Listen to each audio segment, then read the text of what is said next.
So tactics are the building blocks of chess. Now, a lot of players will say positional play really is, but I consider it more like the blueprint of the game, whereas tactics would be the bricks and mortar that actually keep the game together, from falling apart. Because all the fancy plans in the world aren't going to matter if you're down a piece or a pawn or even more. So I like to work a lot with tactics using the different apps online, and one of my absolute favorites happens to be the Tactics app by Chessbase. Now, there are others on the market, Chess Tempo, Chess.com, and whatever, and I've used them honestly. But frankly, I find the Chessbase app just a little bit better, a little smoother, and it really checks all the boxes. Now, I will explore some of the others sometime in the future, but right now, let me show you what I like about it and how it works. When you open the main page, you are presented with three main columns for diverse ways of training. The idea is to shake it up so that when you decide to spend some time training, it'll make it a little less samey.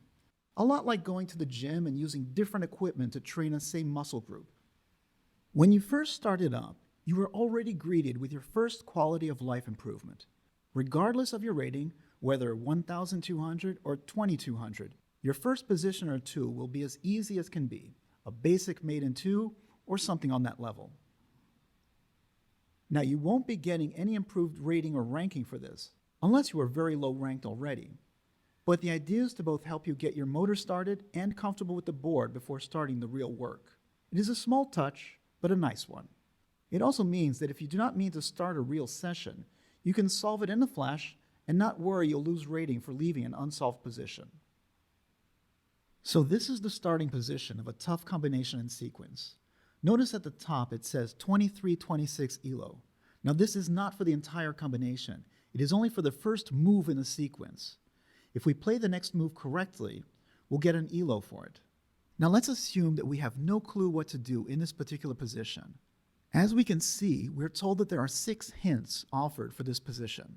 Let's see what happens when we click on a hint and see what it says. This is the hint button. Let's click on it. It says find the mate. Offhand, the solution seems to be obviously queen takes h6, followed by rook g1 mate. But let's ask for another hint just to see what happens. Give a check. Okay. And a third hint? Please note that the more hints you ask, the fewer ELO points you'll gain by solving it. You won't be necessarily deducted for a complete fail, but it will deduct the total you could receive. Capture something. Well, that kind of wraps it up. Since it can't be queen f6 check, it has to be queen takes h6. Let's play it and see what happens. When you see it say continue, that means you played the right move and it's now up to you to give the next move in the sequence.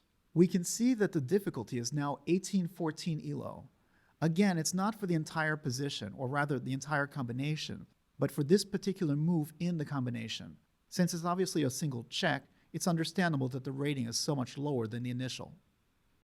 Once you've solved the position, go to Next Position, click on the button, and continue with your work.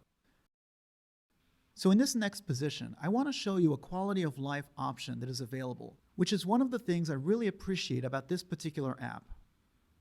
Now, as we can see, or at least as an experienced player, I can tell you that the obvious move is knight d4, an interference move that should provide the capture of the exchange.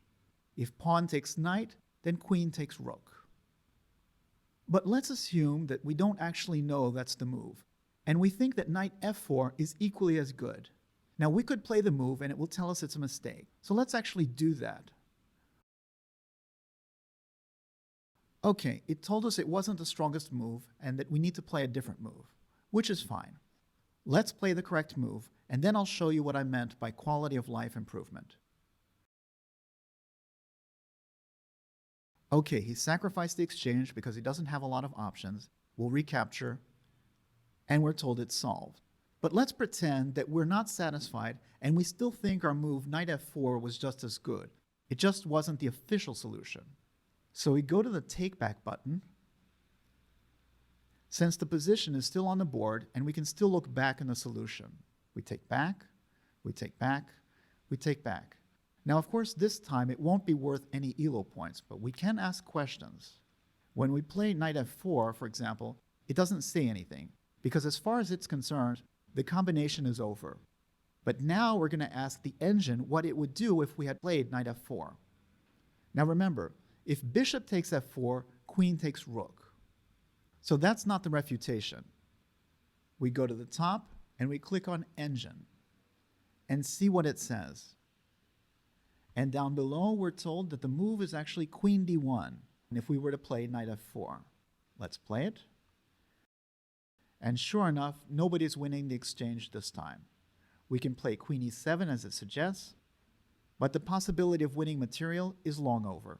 This is an important option to have, because many times you might be asking yourself, what if you had played a different move? Wouldn't it win as well? And by asking the engine, you can finally get an answer to your question. Really what happens most of the time is that you play the move you would have played, ask the engine, and discover that there was some subtle or sometimes not so subtle refutation that would have prevented you from actually winning as you should have. This also helps you sharpen your eye for defensive possibilities from the other side. Suppose, however, there's something you don't like about it. You can then go to the top and click on the button Criticize Position. This will open up a message where you can type in your complaint and then send it, and this will be received by the developers. If, on the other hand, you really liked the position and want to applaud it and tell others that this was a great position and you recommend it, then instead you can go to the top and click on Like Position. Now, you don't need to do this all the time. This isn't Facebook or social media. It won't impact the popularity of the position per se, but it will tell people that this is a fun position and that you particularly liked it. Now, it's worth adding that the app works really well on the smartphone and is one of the reasons why I use it pretty much all the time and everywhere. Here I'm going to give you a small example so you can see what it looks like when you're using the smartphone itself. As you can see, you have the full board occupying most of the screen space and a simplified interface with the key buttons so that you can navigate while using it. So that wraps up my overview of the Chessbase Tactics app from the Chessbase Account suite of apps. And as you can see, it really checks all the boxes. It's got a nice board, you can check your moves, you get a rating. The ratings are per position and not for the entire combination, so the difficult moves are taken into account over easy ones, and so on. And it's one of the reasons why I keep coming back to it. That and the fact that it works really nicely on your mobile phone. Happy chess and good mates.